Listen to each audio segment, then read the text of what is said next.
Bienvenue pour ce podcast, je suis Julien Desbordes, je pratique et j'enseigne les arts internes, le tai chi chuan, la méditation et différents soins comme Dissolve Therapy. Je suis responsable de l'école Evenman Earth Lyon.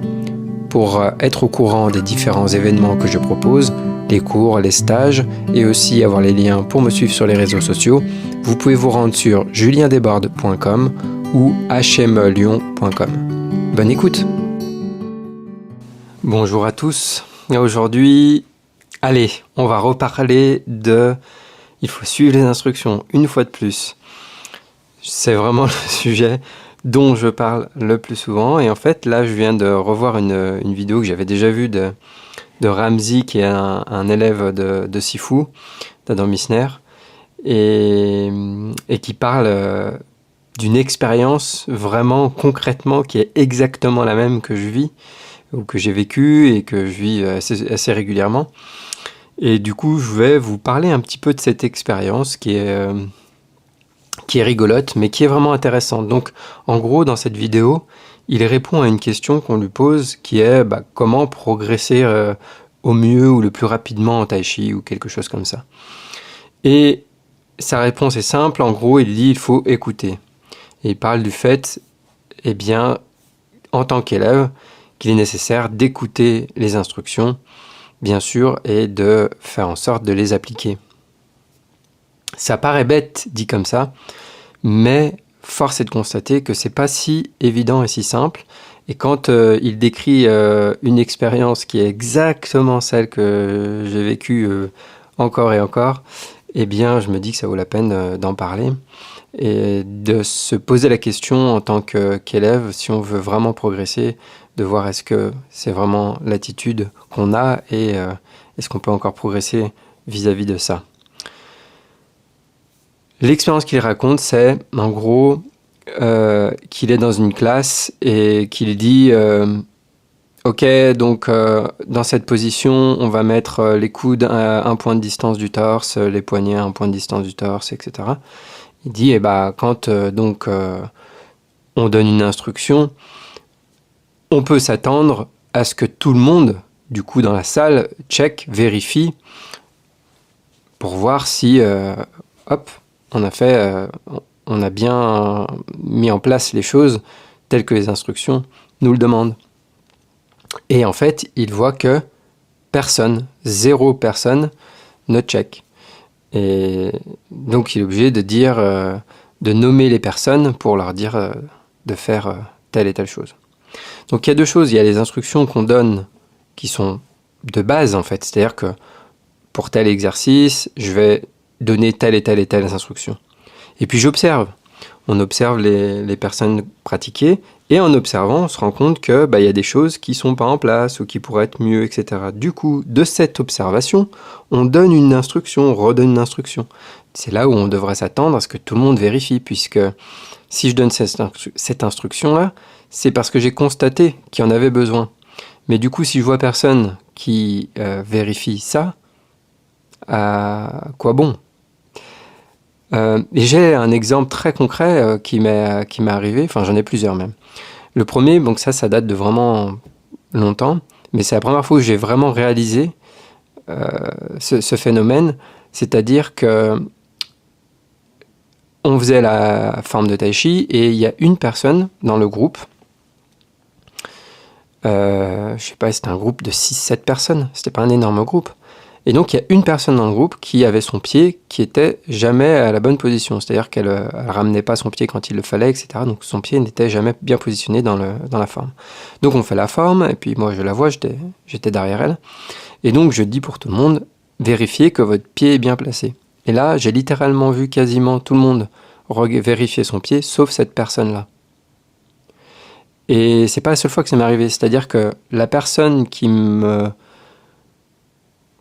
fait donner cette instruction-là est la seule qui va pas vérifier. Donc on pense toujours qu'on n'est pas celle qui en a besoin. Mais dans tous les cas, quand on entend une instruction, il faut vérifier.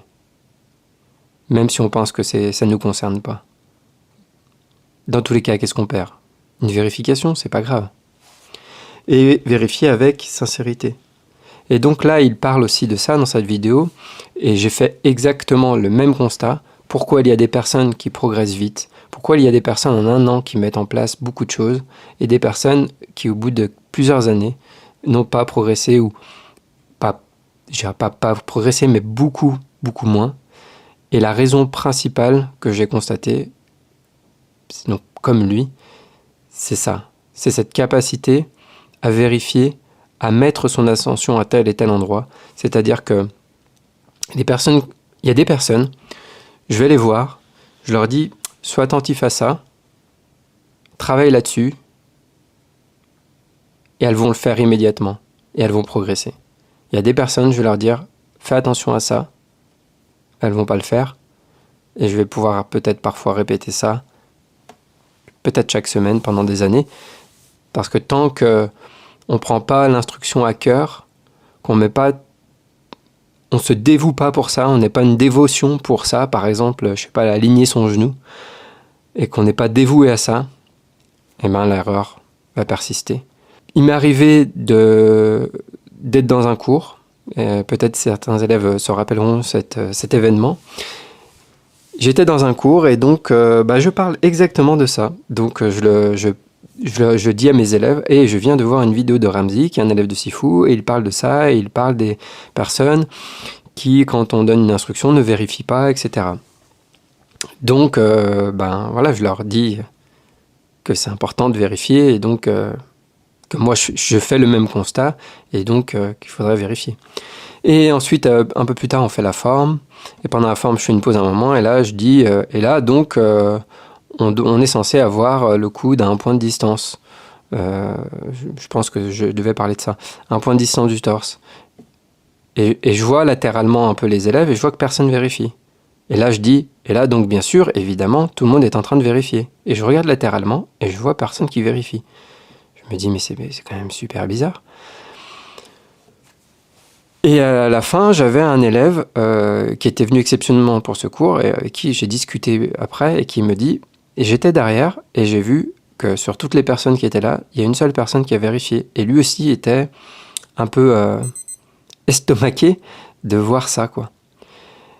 Je pense que il y a plusieurs raisons à pourquoi il y a si peu de personnes qui vérifient. Je pense qu'il y a plusieurs raisons, que les raisons sont personnelles. Et j'ai même envie de dire là maintenant, pour ce podcast, qu'on s'en fout des raisons. Je le fais uniquement pour, si des personnes écoutent ce podcast et se rendent compte que c'est comme ça qu'elles se comportent, il est temps d'apporter plus d'attention à ce que dit le professeur, aux instructions qui sont données, et à vraiment y porter attention concrètement quand on pratique. Donc dans le comportement, il y a j'écoute une instruction. Donc je l'écoute déjà premièrement, j'entends l'information, mais vraiment pas en diagonale, pas vite fait, pas j'entends le mot, je sais pas, mets l'esprit dans ton pied et j'ai une vague idée du pied. Non, mais vraiment, je prends ça à cœur et je suis dévoué à cette action et tout mon être va aller dans cette instruction, quoi, va amener l'esprit dans le pied vraiment. Si je dis votre genou ne doit pas bouger de l'alignement, eh bien je suis complètement 100% dévoué à ça. Et la deuxième chose dans le comportement qui peut faire retarder la progression, c'est les excuses. Ça veut dire j'ai bien entendu l'instruction, mais je trouve des excuses pour pas le faire, qui peuvent être diverses et variées. Et en fait l'idée c'est on ne se trouve pas d'excuses. On fait juste au mieux de ce qu'on peut et on suit l'instruction et je ne trouve pas des excuses pour ne pas les suivre. Donc il y a des personnes qui vont du coup dire par exemple j'ai l'incapacité de faire ça physiquement, j'ai un problème et du coup, alors je parle pas vraiment de réelle impossibilité totale, hein. Je parle que du coup ils vont mettre une forme de hiérarchie en se donnant à elles-mêmes des instructions que moi je n'ai pas données, qui va faire que leur genou va perdre l'alignement, mais elles vont faire d'autres trucs, et en discutant avec elles, elles vont me dire, oui, mais du coup, si je fais ça, je peux pas faire ça, mais du coup, elles vont me parler d'autre chose dont je n'ai pas parlé. Et donc, il y a une espèce aussi de phénomène à parfois des personnes se donnent leur propre instruction. Et en plus, vont les hiérarchiser au-dessus de celles que le professeur donne. Et c'est intéressant de s'en rendre compte aussi, de voir qu'on fait ça. Par exemple, parfois je dis de tourner, et il y a des personnes qui me disent « Oui, mais si je maintiens mon alignement, du coup, je ne peux plus tourner beaucoup. » Mais mon instruction n'a jamais été « Il faut tourner beaucoup. » Mon instruction, c'est « Il faut tourner. » Donc, il y a un dosage à trouver, mais l'instruction, c'était « Je maintiens mon genou. » Du coup, il y a des personnes qui vont se dire « Il faut que je tourne beaucoup, au détriment de l'alignement de mon genou. » Donc, elles ne vont pas suivre l'instruction de maintenir le genou aligné, et en se donnant une instruction à elles-mêmes qui est de tourner beaucoup. Et on rejoint une autre erreur dont j'ai déjà parlé de multiples fois, qui est de suivre les sensations, c'est-à-dire qu'en fait, pour avoir la sensation que je tourne, je vais faire peut-être plein de choses qui sont des erreurs, pour que j'ai le sentiment, j'ai la sensation que je tourne, et donc parfois pour avoir la sensation de tourner, il faut que je tourne beaucoup par exemple, que je vrille mon torse, etc., alors que dans l'exercice on n'est pas censé le faire, et donc on a tout ce genre de phénomène. Donc, écouter, suivre les instructions, les prendre à cœur, etc. C'est pas si simple et on fait tous ces erreurs, moi compris bien sûr. Et le fait de travailler à clarifier ça et à être le plus sincère possible dans le fait de suivre les instructions, c'est déjà un énorme bénéfice, juste de faire ça. Donc pour résumer, suivez les instructions, écoutez. Quand le prof dit « vérifiez ça », voilà, ça m'est arrivé encore hier, c'est encore tout chaud, et donc en revoyant la vidéo, ça m'a fait rire. Ça m'est arrivé encore hier de vérifier quelque chose, je pense que c'était le dos, et de dire « vous avez des miroirs, donc vous pouvez regarder », et là j'ai vu personne tourner la tête pour regarder dans le miroir. Donc il a fallu que je le redise pour que 2-3 personnes tournent la tête, mais même pas tout le monde.